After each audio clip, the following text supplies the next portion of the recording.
Waktu kereta diorang ni bergerak, Riz ni sempat lagi tengok dekat budak tadi. Riz ni nampak budak tadi tu melambai-lambai ke arah Riz. Today is all about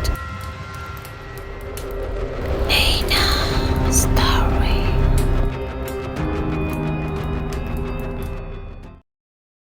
Hey guys, it's me Nina and welcome back to Nina Story. Hari ni aku rasa macam nak share tentang bunian pula dekat korang. Orang Melayu ni memang sangat-sangat percaya dengan kewujudan orang bunian. Kalau tengok dekat TV ke, movie ke, banyak producer-producer yang terbitkan cerita diorang ni mengenai bunian. Selalunya diorang gambarkan orang bunian ni adalah seorang perempuan yang cantik dan dia ni akan selalu goda seorang lelaki untuk masuk ke alam dia. So, orang bunian ni betul-betul ke orang macam kita? Sebenarnya bunian ni cumalah gelaran dan diorang ni sebenarnya daripada golongan jin. Fizikal diorang bukan macam kita, tapi diorang ni boleh menjelma dalam pelbagai bentuk, ikut sukalah bentuk apa yang diorang nak. Termasuklah diorang ni boleh menjelma dalam bentuk menjadi haiwan. So, aku akan cerita lebih lanjut tentang bangsa jin yang kita gelar sebagai bunian.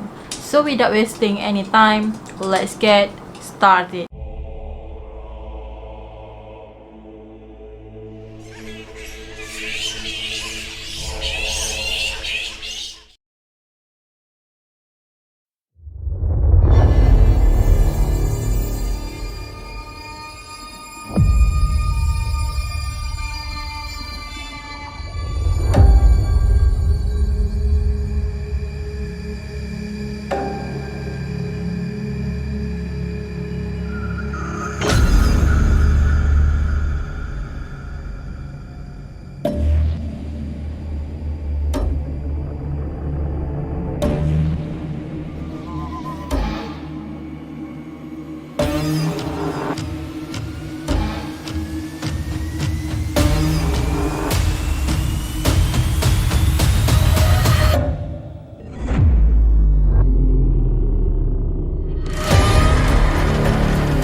Ada antara kita ni yang tak percaya tentang kewujudan bunian. Tapi tak boleh nak dinafikan yang jin tu sememangnya wujud. Dalam Al-Quran sendiri pun ada mengatakan yang jin tu memang ada. Mungkin disebabkan dunia bunian ni agak misteri, susah nak dibongkarkan, jadi nampak macam rekaan ataupun mitos semata-mata. Tapi dekat Malaysia ni, banyak kisah tentang orang hilang yang kena sorok dengan bunian. Biasalah hutan ni kan tempat tinggal jin. Selain tu juga, makhluk ni juga suka tinggal dekat dengan kita. Dia suka cari tempat yang berdekatan dengan manusia dan dia akan mewujudkan perkampungan dia. So, diorang ni ada family dan masyarakat sama macam kita. Dulu pernah ada kes 4 orang kanak-kanak lelaki berbangsa Cina yang hilang kat Bukit Fraser, Pahang. Benda ni terjadi sekitar bulan Januari pada tahun 2005. Budak-budak ni hilang selama 4 hari. Dah bermacam-macam cara yang pihak atasan ni buat untuk cari diorang ni balik. Polis dan anjing pengesan telah dihantar ke Bukit Fraser tu untuk cari diorang, tapi still lagi tak jumpa. Pada hari yang keempat tu, barulah diorang ni dijumpai oleh bomoh orang asli, iaitu di Sungai Sempang. So, bomoh ni kata budak-budak ni tadi kena culik ataupun kena sorok dengan makhluk halus dekat dalam hutan tu. Dikatakan bunian tu sebenarnya telah minat dengan salah seorang budak tadi. So, bomoh ni terpaksalah pujuk bunian tu untuk pulangkan ke semua budak-budak tu. Bila ditanya macam mana diorang boleh sesat dekat dalam hutan Bukit Fraser, diorang cerita yang diorang ni saja-saja je nak berjalan dekat dalam hutan. Pada masa tu diorang terjumpa ada satu jalan yang dikatakan agak cantik dan ada bermacam-macam bunyian dekat lorong tu. So, diorang pun masuklah ke dalam jalan yang cantik tadi dan diorang rasa macam lain sikit. Lepas tu diorang ni dah mula panik sebab jalan yang diorang lalu tadi tu dah hilang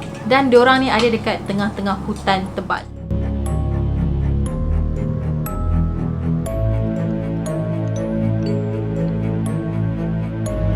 Ada satu cerita ni yang telah dikongsikan oleh Akil Rashid dekat Twitter tentang makcik dia ni kena sorok dengan bunian. Jadi cerita ni terjadi dekat belakang rumah dan pada masa tu makcik dia still lagi bersekolah. So dekat belakang rumah tok dia tu sebenarnya ada satu busuk anak-anak yang memang besar gila. Sampai kan makcik dia ni boleh buat pondok-pondok dekat busuk anak-anak tadi. Dekat busuk tu pula ada pokok bunga yang mengelilingi busuk tu. So makcik-makcik dia ni nampak pot tu memang strategik gila lah untuk tempat diorang main main pondok-pondok, main masak-masak, dan busuk tu memang jadi tempat pilihan kesukaan diorang. Budak-budak perempuan ni memang tak lari kan daripada suka main masak-masak. So makcik dia jadikan busuk tadi tu sebagai tempat diorang ni main masak-masak. Satu hari tu nak dijadikan cerita, diorang makcik dia ni pergi dekat busuk tadi untuk main masak-masak. Makcik dia ni bernama Cik Ja dan juga Cik Jun. Masa tengah main tu, Cik Jun ni pun keluarlah cari daun-daun untuk dibuat masak-masak. So yang ada dekat busuk tadi tu cumalah Cik Ja. Semasa Cik Ja ni tengah memasak, tiba-tiba ada seorang pakcik ni yang datang dekat Cik Ja dan ajak dia berjalan-jalan. Lepas tu Cik Ja ni pun on je lah dan ikut pakcik tadi. Padahal pakcik tu Cik Ja langsung tak kenal pun. So bila makcik dia yang bernama Cik Ja tu hilang, Cik Jun pun beritahulah dekat arwah ayah dorang yang Cik Ja ni hilang. Ayah dia pun mulalah mencari anak dara dia yang hilang tu. Merata-rata diorang cari tapi tak jumpa-jumpa. Bila dah tak jumpa, lagilah keadaan tu menjadi kelam kabut. Diorang cari dekat tempat busuk yang mana Cik Ja dengan Cik Jun main pun, diorang tak jumpa Cik Ja. Tapi akhirnya Cik Ja ni telah dijumpai dekat atas busuk tu. Lagilah diorang ni pelik, sedangkan diorang pusing-pusing dekat busuk tu, diorang langsung tak jumpa Cik Ja. Dan apa yang lagi peliknya, kaki Cik Ja ni berlumpur. Seolah-olah macam Cik Ja ni masuk dekat kawasan yang berlumpur, sedangkan busuk tadi tak ada lumpur langsung. Bila ditanya ke mana dia menghilang dan macam mana kaki dia boleh ada lumpur, Cik Ja ni jawab dia tak ingat apa-apa langsung ke mana dia pergi.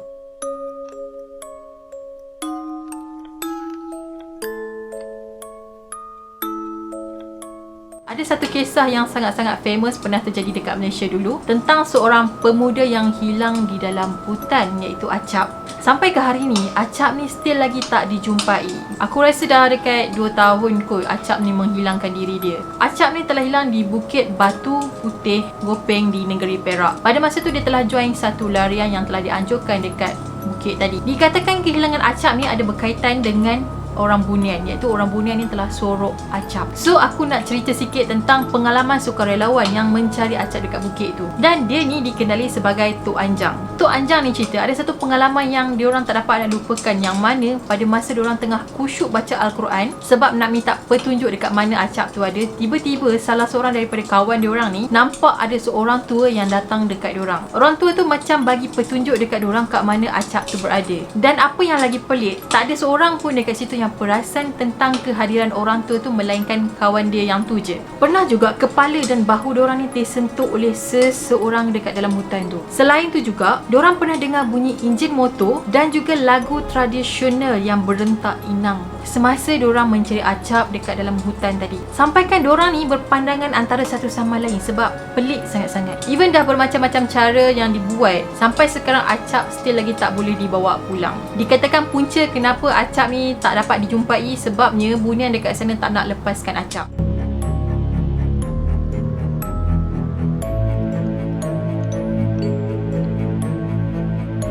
Ada yang kata Batu Putih ni kawasan dia macam agak keras sikit.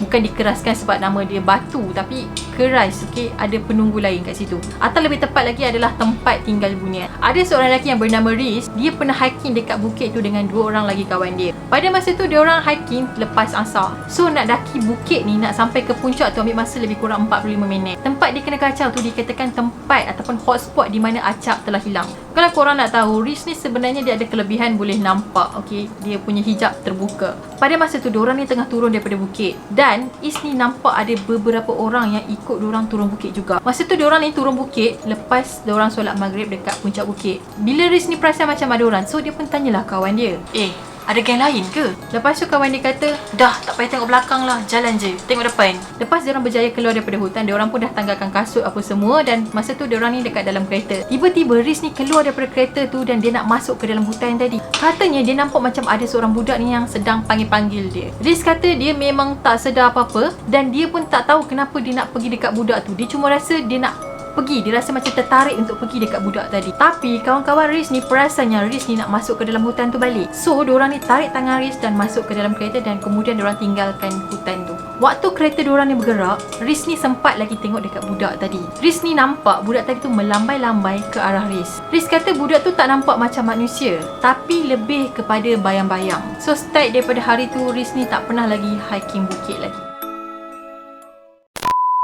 Okay guys, that's it for today dan aku harap korang suka dengan cerita aku. Aku nak tanya kepada korang yang mungkin ada pengalaman pergi hiking ke, yang pergi camping dekat hutan-hutan. So korang ni mungkin ada pengalaman misteri masa korang dekat camp ke, masa korang tengah camping ataupun masa korang tengah hiking. So aku nak tahu pengalaman korang yang sememangnya korang mungkin tak akan lupakan sepanjang hidup korang. Just drop your comment dekat komen bawah dan ceritakan pengalaman-pengalaman misteri korang semasa korang ada dekat sana. Mungkin juga pengalaman tu bukan daripada korang, mungkin daripada ayah korang, family korang yang lain ataupun kawan-kawan korang. Korang boleh juga share pengalaman diorang dekat bawah, okay? Macam orang kata, kewujudan bunian ni memang agak misteri dan memang susah untuk dibuktikan. So bunian ni adalah benda yang gaib, yang susah kita nak nampak. So mungkin dengan pengalaman-pengalaman orang tu je yang kita boleh tahu tentang kewujudan diorang ni. And ya, aku harap korang enjoy dengan video aku. Pada korang yang belum lagi subscribe channel ni, jangan lupa untuk subscribe di bawah, turn on notification, like, komen dan share. Dan korang juga boleh follow aku di Twitter dan IG. Dan kita akan jumpa lagi pada video yang akan datang.